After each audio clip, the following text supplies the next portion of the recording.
Secrets of the Mountain Cottage. It was the end of the quiet autumn season when two women, Cecilia and Maeve, arrived at their secluded cottage nestled in the misty peaks of the Highlands. Hand in hand, they shared a bond forged through years of love, laughter, and the occasional disagreement that melted away like fog on a sunny morning. They had songs that told stories of mountain fairies and dreams of wild landscapes. Each afternoon, a curious local postman named Fred lingered by their mailbox, trying to catch a glimpse of the mysterious women. His presence was known, an intrusion on the otherwise peaceful air scented with sage and wood smoke. Cecilia, the woman with eyes that held glints of moonlight, occasionally peered through the curtains at the postman. Though skeptical of people and places so close to the edge of civilization, she found herself drawn to the quiet serenity of the mountain surroundings. Maeve, her companion with a sharp gaze and a smile as rare as sunshine in winter, kept Cecilia close. "Stay near the cottage today," she'd often remind Cecilia with a cautious tone, her worries like shadows she couldn't quite shake. But Cecilia was a spirit as free as the mountain breeze, and after only a day, she found herself wandering just beyond the cottage. As she stood beneath a cluster of old oaks, her fingers outstretched to a dove resting nearby, she felt a strange pull, a sense that the mountains were unlocking something long buried. Maeve soon returned from her morning trip to the village, balancing bags of supplies and muttering about the locals' lack of decent produce. Cecilia hurried back, her hair tousled and cheeks flushed. She met Maeve at the door with a reassuring smile and a kiss that lingered like the promise of summer warmth. "Tea?" Maeve asked with a half-smile. Cecilia nodded, her gaze drawn out the window toward the surrounding hills. She could hear bells chiming faintly in the distance. Just then, a sharp ring of the doorbell startled them both. "I'll get it," Cecilia offered quickly, glancing over at Maeve. With a cautious glance, she cracked the door open, finding Fred, the postman, standing with a worn leather bag slung over his shoulder. "Miss Cecilia, I have your letters here," he said, handing her a stack of envelopes with hands that shook slightly. "Hope I'm not disturbing." Cecilia quickly took the letters, her voice low. "Thank you, Fred, but I'd best ask you not to come by at this time. My partner isn't fond of unannounced visitors." Her tone was polite, though firm, as she gently closed the door. That evening, they settled into the rhythm of their quiet life. Maeve had taken to reading by the fire, while Cecilia thumbed through one of the old books they'd found tucked away on a dusty shelf, a book filled with tales of ancient forests and lost kingdoms. The stories felt familiar, like threads weaving her own memories together. But soon, there was another knock at the door. This time, Maeve moved to answer, her eyes flashing with suspicion as she opened it a crack. Cecilia quickly intervened, stepping outside to speak to Fred, whose anxious expression told a story she had yet to understand. "Please, you can't keep coming here, Fred," Cecilia whispered, trying to keep her voice steady. He nodded, but hesitated, a pained look crossing his face. "I need to tell you something, Cecilia." He paused, as if waiting for her permission. "I knew your mother. Years ago, I was close to her. I'm your father." Cecilia felt her breath hitch as the weight of his words settled in, the past suddenly converging on the present. Just then, Maeve appeared in the doorway, her eyes wide with quiet understanding. "You should come in, Fred," she said gently, nodding at Cecilia, who took a deep breath and gave Maeve's hand a squeeze. The three of them sat by the fire, the warmth filling the room as Fred shared stories Cecilia had never heard, of her mother's resilience and of a love lost to time and distance. They talked long into the night, filling the silent cottage with words that bridged decades, stitching together pieces of Cecilia's history. By dawn, as the first light painted the mountains in soft pastels, Cecilia felt a sense of peace she hadn't known she needed. Maeve sat beside her, her quiet strength and anchor. The mountain cottage had become more than a retreat, it was a place where hidden truths surfaced, where the past was honored and new beginnings were possible. As Cecilia and Maeve watched Fred's figure disappear down the winding path, hand in hand, they knew that the mountains held their secrets safe, whispering them only to those who dared listen. Over the following weeks, life at the cottage took on a new rhythm. Cecilia and Maeve settled into their routines, but the conversation with Fred lingered in Cecilia's mind like the mist that clung to the mountaintops each morning. She found herself piecing together fragments of her past, recalling small details that had once seemed meaningless but now took on new significance. One cool, clear afternoon, Cecilia sat by the window, her gaze fixed on the forest edge where the sun cast long, dappled shadows. She felt Maeve's hand rest gently on her shoulder.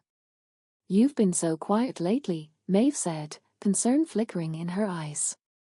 "I know meeting Fred stirred a lot for you. If you want to talk, I'm here." Cecilia turned to her, a soft smile breaking through her thoughtful expression. "I've been thinking about what he told me about my mother. It's strange to realize that she lived a life I knew nothing about, a life before me, even before him." Maeve nodded, guiding Cecilia to sit beside her on the worn leather sofa near the hearth. "It must be hard. Knowing more about your roots but also finding new questions buried in the answers."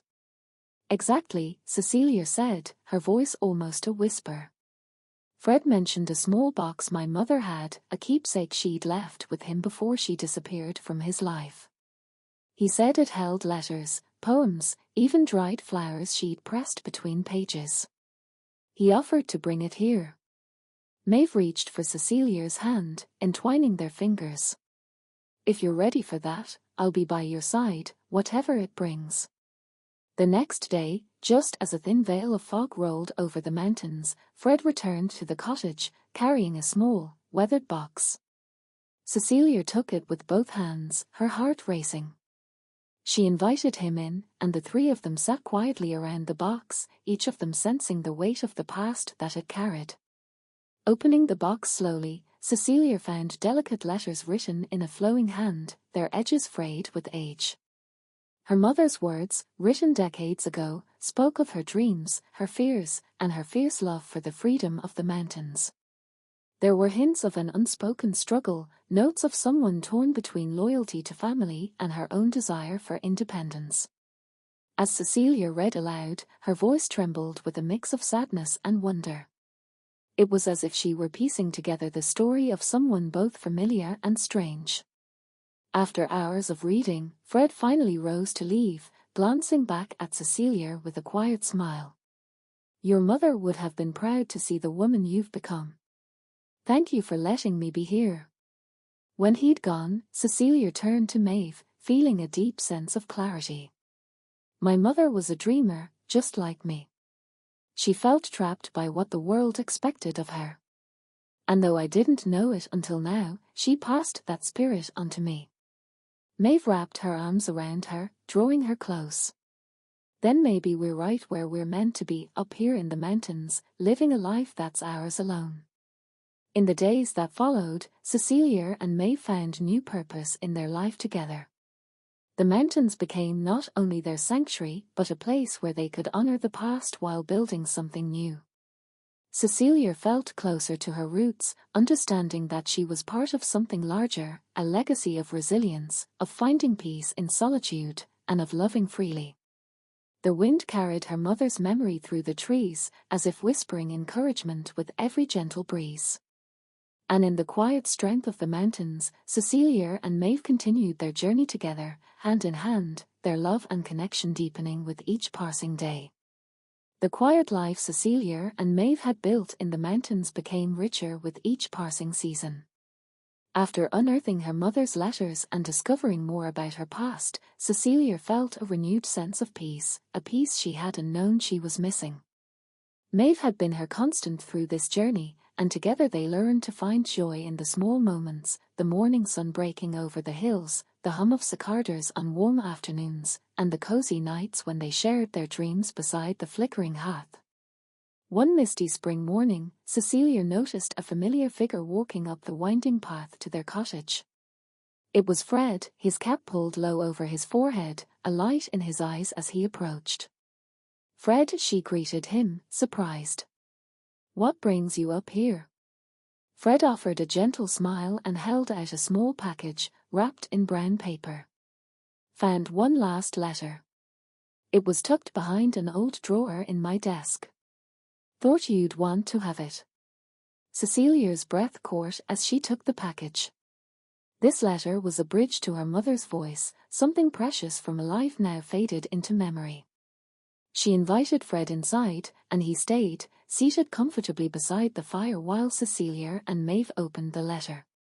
Their handwriting was as familiar as the other letters, a mix of careful strokes and flourishes, like her mother had been in a hurry yet didn't want to lose the emotion in her words. Cecilia read aloud. "My darling Cecilia, if ever you find this, know that you are my greatest treasure. My heart is a wild thing, restless and searching, but it found a home in you.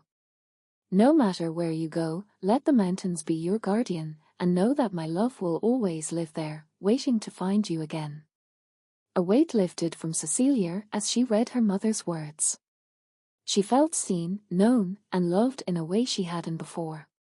Fred watched with quiet reverence, nodding gently. "She was a rare spirit, your mother. I think that's why she didn't stay long in one place. Always searching. But I believe, in you, she found what she was looking for." The days and weeks flowed together after that letter, but Cecilia felt her bond with her mother deepen, grounding her like the roots of the mountain trees. Maeve noticed the change, too, a lightness in her partner's step, a softness in her smile. They spent more time walking the winding paths around the cottage, tending to their small garden, and talking about dreams that stretched beyond the horizon. One day, while resting on the sun-warmed rocks, Maeve spoke, breaking the comfortable silence between them. "What would you think about sharing our space with others? People who need a bit of peace, a place to retreat and heal." Cecilia looked at her, eyes widening with surprise. "Like a sanctuary?" Maeve nodded. "Exactly. A place where people could come to reconnect with nature, and maybe themselves." The idea grew roots of its own in Cecilia's mind. Together, they began planning a small retreat, a haven where people could find the same solace they had discovered in these mountains. They cleared paths, planted wildflowers, and prepared simple, inviting spaces in the cottage and the surrounding woods.